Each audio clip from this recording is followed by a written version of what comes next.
Hi guys, today I'm doing another video of Ratchet and Clank Rift Apart. It's only a PlayStation game, so it's a lot of money at at my local tester. It's £50. Yeah, this game is really good. You get to kill enemies. I'm playing the Rift Apart one, the new one. And in the PlayStation store it's about £65.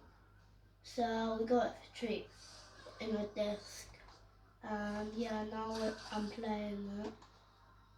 What do you think of the game so far? Really, really good. Look at this bot. Yeah, I got all the weapons already.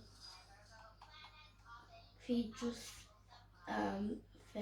made a new weapon that's coming soon. It's not out yet. Not yet. It's not. I think we'll get further in the game.